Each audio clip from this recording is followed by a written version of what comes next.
తెలంగాణ రాష్ట్రం సూర్యాపేటలో అక్కడున్న రైతులు, పొలాల్లో ఉన్న రైతులందరూ గూడాను తమ పొలాల్లోనే రక్తాన్ని చిందించారు. సో, దేనికి రక్తాన్ని చిమ్మారు? అదేమైనా ఒక ఆచారమా? లేకపోతే దేనికోసం? ఎందుకంటే ఇది మొట్టమొదటిసారి మనం వింటూ ఉన్నాము. దేని వలన అనేదైతే మనం తెలుసుకోవాలి. అది ముఖ్యంగా ఏంటంటే కొన్ని రేవంత్ సర్కార్‌కి సంబంధించి ఇప్పుడున్న గవర్నమెంట్‌కి సంబంధించి గూడా దీనికి లింక్ ఉంది అని అంటూ ఉన్నారు. సో, ఏంటి అనేదైతే మనం తెలుసుకుందాం. మనతో పాటు సీనియర్ జర్నలిస్ట్ దాము బాలాజీ గారు ఉన్నారు. సార్ నమస్తే. నమస్తే అండి. సార్ మామూలుగా రక్తం పొలాల్లో జల్లారు అనంటే, రక్తము అనంటే మనం ఎక్కడైనా ఏ క్షుద్రభూజ అని అనుకుంటూ ఉంటాము. యాక్చువల్‌గా జరిగేది హ్మ్. అదే హ్మ్. ఉంటుంది. మరి ఎందుకు రైతులెందుకు రక్తం చిందించారు? అసలు ఏంటక్కడ? రేవంత్‌కి దానికి ఏం సంబంధం ఉంది అని అనుకోవచ్చు? మామూలుగా కొన్ని రకాల ఫెస్టివల్స్ ఉన్నప్పుడు జంతువులను బలిచ్చి హ్మ్. జంతువుల రక్తాన్ని రాజితరంజితరజితాభరణం pure in its form with grace made noble. దేదీప్యాదిత దివ్యాభరణం స్వర్ణ సమున్నత శాశ్వత స్వర్ణం మందిరాది మన Mandira Premium Silver Jewelry by Manipali. అన్నంలో కలిపి దాన్ని చల్లడం మనం చూస్తాం. హ్మ్. సంక్రాంతి ఫెస్టివల్ అప్పుడు కూడా ఇచ్చేస్తారు. హ్మ్. సో అంటే పంటలు బాగా పండాలని చెప్పి అలాగే చేస్తుంటారు. కానీ సొంత రక్తాన్ని హ్మ్. ఇంజక్షన్లతో బ్లేడ్లతో కోసుకొని ఆ రక్తాన్ని ప్యాకెట్లలో పట్టుకొని ఆ రక్తాన్ని పొలాల్లో చల్లడం అనేది నేనెప్పుడు వినలేదు. సో అది రైతులు ఎంత బాధ ఉంటే అంత ఎక్స్ట్రీమ్కి వెళ్ళి హ్మ్. చేస్తారు ఆ పని. అది ఇప్పుడు సూర్యాపేట దగ్గర జరిగింది. దీనికి కారణాలు ఏంటి? రేవంత్ రెడ్డి మాటల వల్లనే వాళ్ళు అలా చేశారని చెప్తున్నారు. సో రేవంత్ రెడ్డిని కూడా వాళ్ళు పిలుస్తున్నారు. మీరు చెప్పినట్టుగా మేము రక్తం చల్లుతున్నాం పొలాల్లో. పొలాల్లో. ఈ పంటలు తినండి, మీరొచ్చి తినండి. ఈ పంటలు తిని మీరు ఎక్కువ కాలం బతకండి అని కూడా వాళ్ళు అంటున్నారు. ఎందుకంత బాధగా వాళ్ళు చేశారు? ఏం జరిగింది? నేపథ్యం ఏమిటి? ఇక్కడ పొలిటికల్ రైవల్రీ, రేవంత్ రెడ్డికి, బీఆర్ఎస్‌కి ఉన్న రైవల్రీ, దీని వెనక ఉన్న కారణాలేంటి? అట్లాగే వాటర్ స్కార్సిటీ రైతులకి ఇప్పుడు ఎందుకంటే ఖరీఫ్ సీజను, అవును. కాటన్ పంట ఉంది. దానికి వాటర్ కావాలి. వాటర్ ఇవ్వడం మానేసి political games Revanth Reddy and BRS ఆడుతున్నారన్న విమర్శలు కూడా ఉన్నాయి. సో అసలు ఏం జరిగిందో చెప్పుకుందాం. ఇది యాక్చువల్‌గా ఏందంటే మనకి సూర్యాపేట ఒకప్పుడు నల్గొండ జిల్లాలో ఉండేది. ఇప్పుడు సూర్యాపేట జిల్లా అయింది. సూర్యాపేటలో చివెంల మండలం సేవల లాల్ తాండా తాండా. అనమాట. ఈ తాండాలో ఈ సంఘటన జరిగింది. సర్పంచ్ గోగులోతు కవిత అనిల్ ఆధ్వర్యంలో జరిగింది. గోగులోతు లాలు, వెంకప్ప, మాన్సింగ్, బుడియ, వీరమ్మ, బుజ్జి, మస్రు ఈ రైతులు తమ పొలాల్లో తమ బ్లడ్‌ని తీసి ఇంజక్షన్ల ద్వారా తీశారు. తర్వాత కోసుకొని కూడా తీశారు. ఆ బ్లడ్‌ని చల్లుతున్న వీడియోస్ ఇప్పుడు వైరల్ అయింది. అందరూ షాక్ అయ్యారు. రైతులు పొలాల్లో రక్తం చల్లడం అంటే ఎంతో ఎక్స్‌ట్రీమ్ చర్యగా మనం చెప్పుకోవచ్చు. దీనికి నేపథ్యం ఏందంటే ఇటీవల Revanth Reddy Kaleshwaram lift irrigation project గురించి మాట్లాడుతూ ఎందుకంటే నీళ్లు వదలలేదని బీఆర్ఎస్ ఎప్పటి నుంచో అంటుంది. యాక్చువల్‌గా ఏందంటే లిఫ్ట్ ఇరిగేషన్ అనేది ప్రపంచంలోనే అతిపెద్ద lift irrigation, Kaleshwaram lift irrigation. 1,00,000 కోట్ల వరకు ఖర్చు పెట్టారని చెప్తారు.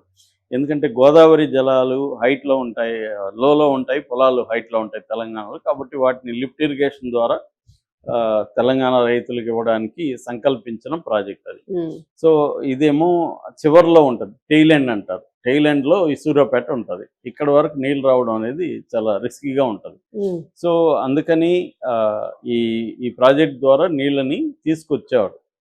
గతంలో శ్రీరామ్ సాగర్ ప్రాజెక్టు, ఎస్ఆర్ఎస్పీ అంటారు, ఆయకట్టు, వీళ్ళకి ఫస్ట్ టైం వచ్చిందనమాట ఆ ప్రాజెక్ట్ ద్వారా. హ్మ్. ఫస్ట్ టైము ఈ సూర్యాపేట రైతులకి కేసీఆర్ పీరియడ్‌లో వచ్చింది. దశాబ్దాలుగా నీళ్ళు లేవు. అలాంటిది అంటే కేసీఆర్ ప్రభుత్వం సాధించిన విజయాల్లో ఒకటి వాటర్ అండి, 2 పవర్. ఈ 2 ఇంపార్టెంట్‌గా చెప్తారు అందరూ.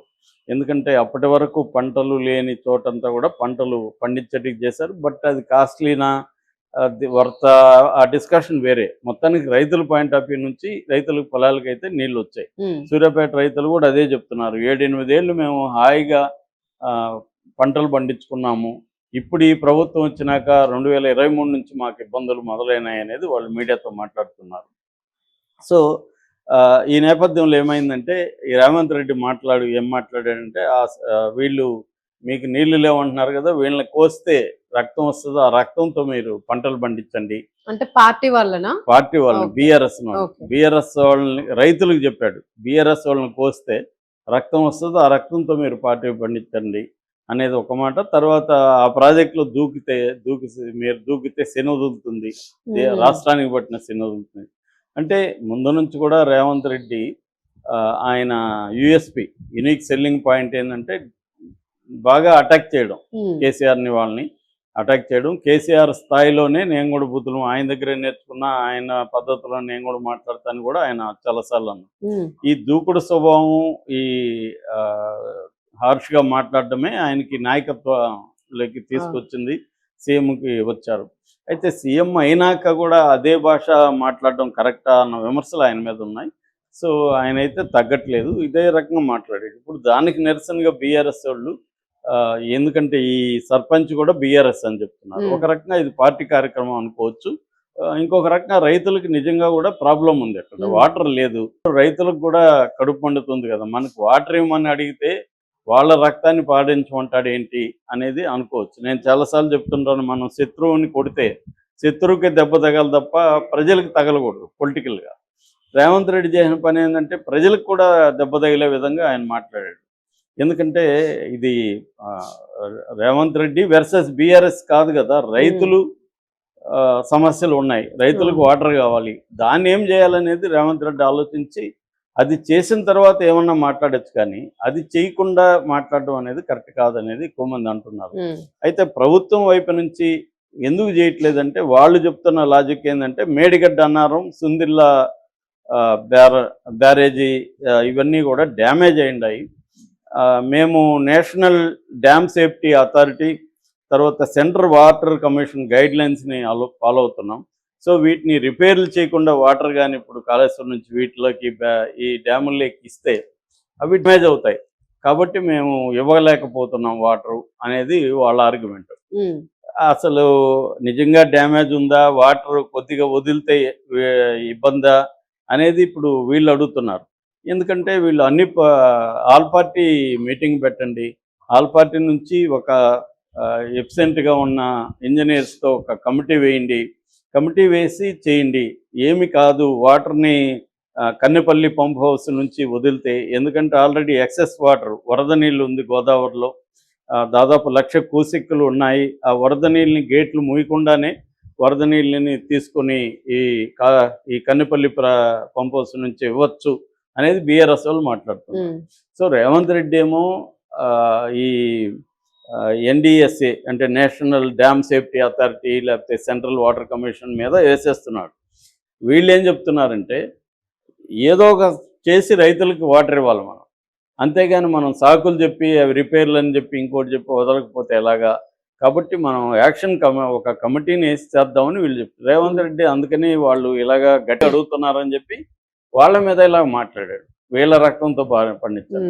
అందుకని రైతులు వాళ్ళ రక్తం వీళ్ళ రక్తం ఎందుకు, మా రక్తం రైతులుగా మా పొలాల్లో మా రక్తమే చల్లుతాము అని చెప్పి వీళ్ళు ఇప్పుడు నిరసన చేశారు.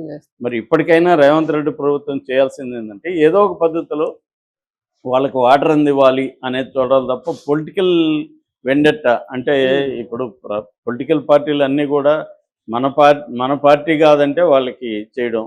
మనం ఆంధ్రప్రదేశ్లో కూడా చూస్తాం కదా, నాకు ఓట్లు వేయలేదు మీకెందుకు రోడ్లు, నా రోడ్ల మీద మీరు నడుస్తున్నాడు అనే మాటలు వినబడ్డాయి. సో ఇది ప్రజల మీద కక్ష పెట్టుకోవడం కరెక్ట్ కాదు. వాళ్ళని ఓటర్లుగా చూడకూడదు, రైతులుగా చూడాలి. ఓటర్లుగా ఎప్పుడు చూడాలి, ఎలక్షన్లప్పుడు చూడండి ఓటర్లుగా. మిగతా టైంలో మీరు సీఎం, ఇప్పుడు మీరు ఒక పొలిటికల్ పార్టీ నాయకుడు కాదు, మీరు ఒక సీఎం. కాబట్టి సీఎంకి ప్రజలందరూ సమానమే. ముఖ్యంగా రైతులు కష్టాల్లో ఉన్నప్పుడు దాన్ని ఆదుకోవాల్సిన బాధ్యత ఉంది. అది వదిలేసి వాళ్ళ రక్తం పారించండి వీళ్ళ రక్తం పారించండి అంటే రైతులు నిరసనగా ఇలాంటి నిరసనలు తమ రక్తాన్నే వాళ్ళు పారిస్తారు. సో దాని వెనుక పొలిటికల్ పార్టీ ఉన్నప్పటికీ కూడా రైతుల సమస్యలు ఉన్నాయి. నేను ఇందాక చెప్పిన ఖరీఫ్ సీజన్లో కాటన్ పంట ఉంది, ఈ పంటకి ఇప్పుడు వాటర్ కావాలి, వాటర్ లేకపోతే పంట నాశనం అయిపోతుంది. ఆల్రెడీ సీడ్స్ మీద ఎరువుల మీద అప్పులు చేసి ఖర్చులు పెట్టేస్తున్నారు. సో ఇటువంటి కండిషన్లో ప్రభుత్వం కొంత ఈగోకు తగ్గి మొత్తం అఖిలపక్షం వేసి వాటర్ని ఎలా అందించాలి అన్నది ఆలోచించాల్సిన అవసరం ఉందనేది ఇప్పుడు చెబుతున్నారు. Right, thank you.